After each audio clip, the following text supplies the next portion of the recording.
عليكم ورحمة الله تعالى وبركاته والسلام عليكم خير بيدنا كينيا ولكن ويفاه شاكر إن بدك كسوقتين واحد عند بدن سود دايا وركوا صعبان قرنتيجا يتذكر أتعني بتاعكم وضمن يوروب يا أمريكا يقولوا بعيش ورك صباحا إن مركا واحد ربي إن يوتيوب شانل كانوا ويدي سمي وحكوا رفاه شاكر يفيسبوك قلت رفاه شاكر يتيك توك أنا بتعرف عصري يوم إن الفلو لايك يكومنت يشير بعض بيسان إن ما توحر بين لو داقو ورمهيمة وكصبح وضعك أمريكا وكو saabsan dadka qaxootiga ama dad uu Mareykanku qaadanayo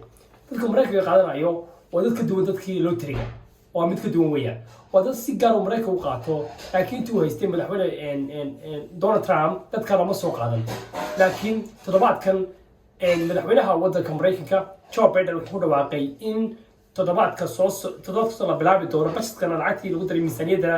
in la soo qaado 125 qof oo kun oo qof وشاعت كل قف أو الدوغر اللي لقى سقاية دونه أمريكا السوق الدونه كواسو سقوا حنتني مع الراسو دونه تلقى دم حيين تلقى واحد الجوار دور بحين تصور وياه أفرتكم على كينيا قارة أفريقيا هو دمد الجود أفريقيا ولكن هو ده لما كل شيء لكن هو بدن تلقى قف حنتيجا وحكم ده شان يصدقون أو صد إيشيا ودمد كونفورتا إيشيا وحكم ده شان يتمكن ودمد يوروبا يولب بريغ يوروب يولب سنترال يوروب حوالي برتمها يوروب يولي بريغ يوروب dadka waxa laga keenaya in 15 waxa ku jira 15 loo keenayna wadamada Latin America waxa isna ku jira